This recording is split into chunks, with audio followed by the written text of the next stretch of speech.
X-Men, si Storm ito. Hiniram ko muna pala yung X-Jet natin. May pupuntahan lang akong mission. Okay, Storm.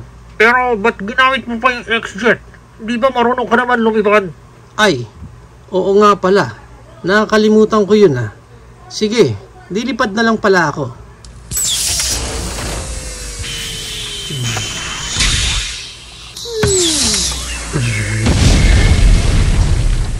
Oh no, nakalimutan ko ilagay sa autopilot yung X-Jet. Patay na naman ako neto kay Beast.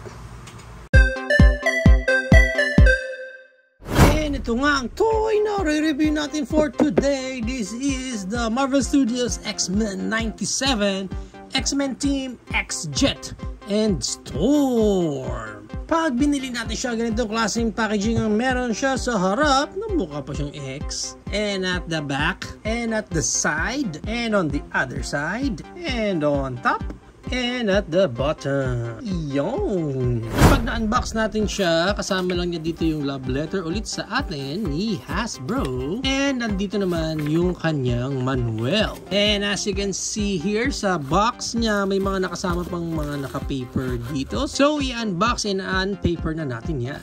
And pag na-unbox and un-paper na natin lahat, makikita nyo lang dito yung different pieces niya. First of all, meron tayo ditong yung body mismo nung X-Jet natin. Yan, bubuuhin pa natin and may mga ilalagay pa tayo mga parts niya dyan, which is yun yung mga nakalagay natin dito. Yan, meron din tayo ditong kasamang dalawang projectile and meron pang part din dito ng X-Jet.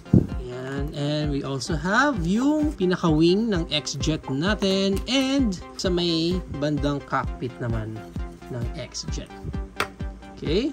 So bago natin buuhin lahat dyan, check na rin muna natin dito kasi may kasama siyang figure dito ni Storm na may kasama rin accessories ha. Wow ah. Kaya may kasama siyang lightning effect. Malambot lang yung effect niya. And then, nandito na yung ating main figure na si Storm. Maliit lang dito si Storm and hindi pa nakakabit yung sa may pakpak niya. Kakabit na lang natin yan dyan. Ganun din dito sa kabila. Yan. Okay, check muna natin yung details dito ni Storm. Maganda rin ha. Maganda rin yung details ni Storm kahit na maliit lang siya dito. Ayan no. Ganda rin eh no. Okay din. Okay din yung details niya. Nga lang parang medyo mahirap ikabit itong accessories niya na to. Yan pa, iba niyang details dyan. Yan siya. Sa likod. Yan. And para sa articulation ni Storm, yung ulo niya is naro-rotate 360. May konting look up and down. Tumutungo-tungo lang siyang ganyan. Arms niya, kaya niyang mag-create moment ng ganyan, pero hindi mo na maisasama yung cape niya sa likod. Kasi ewan ko, bakit hindi na lang nila ginawang medyo mas softer pa yung plastic nito para kahit i-articulate natin yung kamay ni Storm, habol lang itong cape niya doon. Pero wala, naiiwan tuloy. Parang cape tuloy ni Doctor Strange yung natin. Anyway, may arms wide open siya na ganyan. Pwede pa sanang maiangat itong shoulder niya, pero itong shoulder pad niya kasi is hindi na nagagalaw. Pero naro-rotate naman yung shoulder niya. Pagdating sa elbow niya, yan ang elbow bend niya, maayos naman. And may rotation din dyan sa elbow. Pwede pa nga maging komang si Storm. And then, pagdating sa kamay niya, wala nang any articulation dun sa kamay. Sa waist niya, wala na rin any articulation sa waist. And yung kanyang Van Damme split, pwede na yung Van Damme split dyan ni Storm. And yung high kick niya, ganyan lang kataas. And yung back kick, halos wala kasi tumatama na yung butt flop niya dyan. Yan, and then wala nang any thigh rotation. Knee bend niya, hanggang ganyan lang yung knee bend. Hindi ba double jointed? Hindi double jointed eh. So hanggang ganyan lang yung knee bend niya. Okay, pagdating sa paa, wala na rin siyang any articulation. So medyo limited lang, basic articulation. So medyo limited lang din yung mga articulation dito ni Storm. Medyo malaking downfall agad para sa akin itong ang cape niya. Now wherein, pwede mo rin naman matanggal yan. Cape niya dyan. Ayan, may malaki siyang butas ngayon dun sa likod. Ayan, mas okay. Tapos, palitan nyo na lang siguro ng tela mismo itong cape niya para pag inarticulate nyo si Storm, susunod lang yung cape niya. Kasi pag itong plastic, hard plastic yung ginamit mo, wala eh.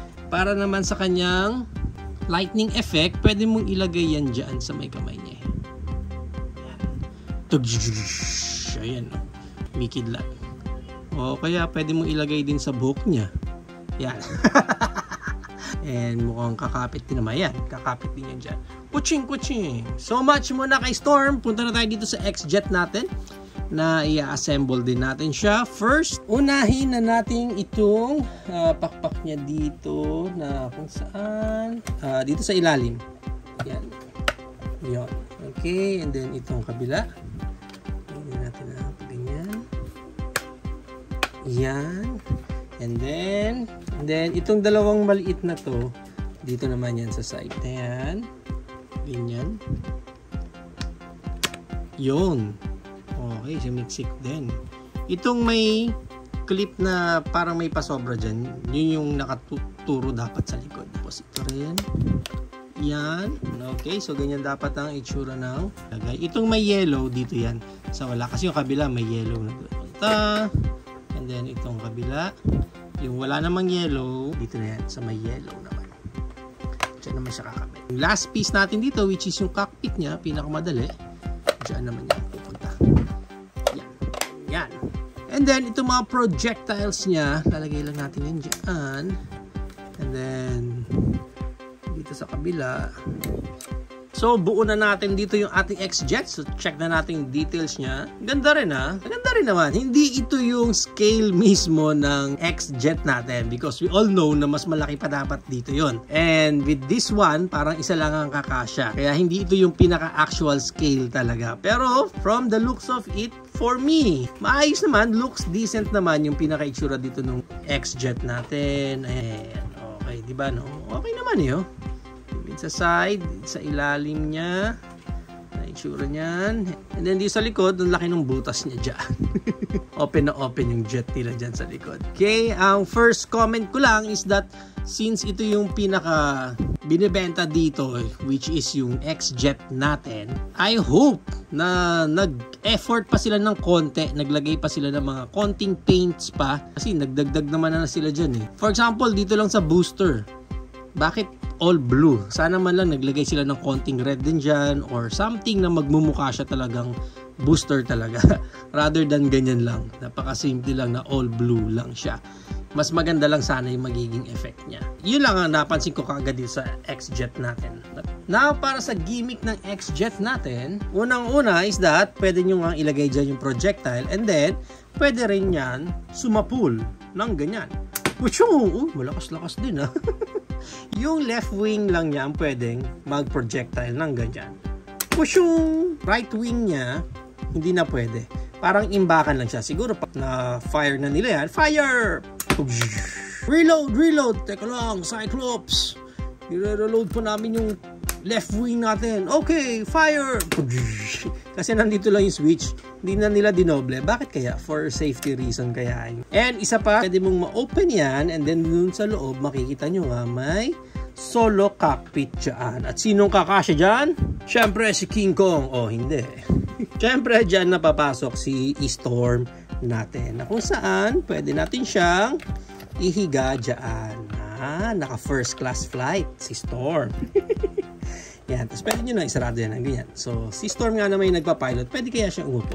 Try natin ha, pag nakaupo. Ito talagang cape niya sa gabal.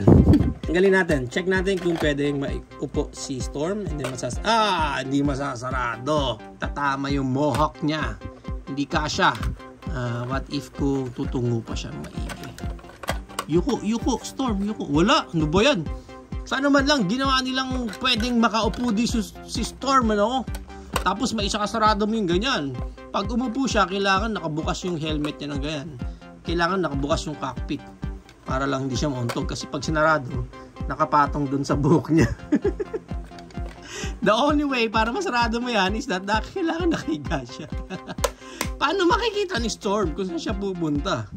Ang hirap naman andar na XJet, puro paangat lang. At dahil hirap na hirap dyan si Storm, dahil hindi lang siya dyan pwede sumakay, pwede rin siya dito sa likod. Makita nyo guys, meron siyang peg doon. Ayun, and then doon mo ilalagay yung paa ni Storm. Yan, and then from there, iangat mo na itong manibela na to. Wow, astig! O, diba?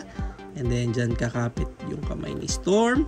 Di naman kasya yung kamay din ni Storm. Ano ba yan? Diyan kapit si Storm. Tapos ipipeg natin siya dyan. And then lagitan natin tong kapa niya. Sayang naman. Yan. Hindi lang siya jet. Pwede rin siya maging jet ski. At least, dito, nakatayo siya. Dito sa loob, nakahiga siya. O, diba? Saan ka pa? But wait, there's more. Hindi lang yan ang pwedeng gawin ni Storm dyan. Pag binaba mo ito, yan. Pwede rin kumapit dyan si Storm. Hindi pa pwede yung kamay lang niya. Kailangan yung buong elbow ang ipangsasabit nyo sa kanya para hindi siya malaglag. Ayan o, diba? Kung sawa na si Storm na humiga dito sa cockpit niya or nangangawit na siyang tumayo dyan, hindi naman siyang maglambaras dyan sa ilalim. Storm, anong ginagawa mo dyan sa ilalim ng X-Jet? Pwede ka naman lumipad, ba't sumasabit ka pa dyan? Bawal sabit, Storm. Bawal sabit. Okay naman. And naka-ball joint naman eh. So, pwede mag-dangle-dangle din dyan. Alam mo, ang pinaka babagay dyan sa dangle na you know. Etong unggoy na to ang babagay dyan. O, diba? Ayos na ayos. Para sa size ng Storm natin na to, ang height niya is around, supposed to be 3.75 lang siya. Pero dahil mahaba yung buhok niya, almost 4.25 na siya. Now, yung X-Jet naman natin dito, yung pinakahaba nitong jet na to, it's around mga 11 inches. And yung lapad ng wingspan niya, 10 inches naman yung wingspan niya. And ang maganda niyan, i-compare pa natin si Storm at si X-Jet sa iba pa nating figure tulad ng ating Hammond Collection, Dr. Ellie Sattler. Ayan. Itong si Dr. Ellie Sattler, 3.75 din siya. Ang ganda ng scaling nilang dalawa. Pasok na rin natin ang ating Beta Ray Bill, Toy Biz, knockoff version na Gladiator Hulk, MCF, Doomsday, Godzilla X Kong, Lightyear movie figure na si Buzz. For the sake lang ng ating jet, para lang may comparison lang din tayo ng jet, nandito yung ating Lightyear naman na Zurg mothership. Mas malaki yung mothership syempre. And we also have here the Autobot Arc naman na ship. Magka-scale itong X-Jet tsaka yung Autobot Arc. So yan ang ating size comparison. If you are planning to buy this X-Jet and Storm package, ang price range niya is around 1,000 pesos up to 1,900 pesos. Depende na lang again kung saan kayo makakalipad at makakuha ng specific copy nyo nito. We have it now guys, ito na ang ating X-Men 97, X-Jet, and Storm. What do you think of this set ng X-Men? Is it a go for you or a no for you? Whatever your thoughts, please comment down below. For me, kung hahabulin nyo lang dito si Storm, obviously this one is not for a collector's something na talagang ito yung Storm na ilalagay nyo sa collection nyo. Unang-una, iba yung scale niya. Nasa 3.75 scale lang siya, maliit siya, and yung articulation niya dito is medyo limited lang din. Halos din na nga sila nag-effort doon pa lang sa cape niya. Parang hindi na nila inisip na pwede sigurong iangat yung kamay ni Storm. Paano susunod yung cape niya? Kaya ang pwede lang gawing position ni Storm, nakakabit yung cape niya, nakababa lang yung kamay niya ng ganyan. Pero for me, okay naman itong Storm na to, especially kung mga smaller scale talaga yung kinokollect nyo ng mga X-Men nyo. May iba kasi na mas binabagay nila yung scale na ganito, especially pag may mga Sentinels sila sa collection nila, lalong-lalo na yung Haslab, no? Ang laki ng Haslab na yun, feeling ko saktong-sakto to yung ganitong klaseng scale ng mga X-Men na yun. Pero moving aside Storm, kung hindi naman itong habol mo, ang habol mo lang talaga is itong X-Jet natin dito, pwede na rin. For me, may mga room for improvements pa rin naman itong X-Jet na to. Kung dadagdagan nyo yan ng mga paints dito sa booster niya or iba pang details dyan, I think mas magiging pleasing naman itong X-Jet na to. Medyo nakulangan lang ako sa gimmicks niya. Sayang yung mga opportunity sana dito. First of all, yung sa projectile niya, sayang nga kasi isa lang yung binigay sa kanya. Dalawa naman yung missile niya. Ba't hindi na lang ginawang dalawa na yung tumatalsik na missile dyan? Okay naman yung gimmick niya dyan na pwede maging jet ski yan and may dangling pa dito. Pwede mo sigurong isapit dyan si Wolverine or bahala ka kung sinong gusto mo. Yun nga lang, pagdating sa cockpit, bakit nakahiga lang? Diba? Sayang yung opportunity. Cockpit yan Di sana ginawa nila is yung talagang makakaupo na yung figure dyan at pwede mo i-close and kikita natin nakaupo mismo dun yung figure. Ang dami pa sanang pwedeng pwedeng magawa dito sa XJet na to. Comparing it lang dito sa nilabas ng Lightyear na kung saan may kasama pang light and sound yan. Pero itong pinaka XJet natin, wala eh. As in, ang pinaka gimmick lang niya is yung mga pwede niyang sakyan dyan and yung nag-iisang projectile nga niya. Sayang na, sana naglagay man lang sila ng light and sounds dito sa jet na to. Even the landing gear, wala nga eh. As in square lang yung nandyan. Wala man lang gulong na pwede mong ipa-feel sana na at least mukhang nagla-landing. Ang dami lang sana opportunity, ang daming room for improvements para sa XJet na to. But kung gusto nyo lang siyang idagdag sa collection ninyo, kung gusto nyo lang magdagdag ng something na jet na lumilipad sa background ng mga display nyo ng X-Men, I think bagay na rin naman na itong XJet and Storm na ito.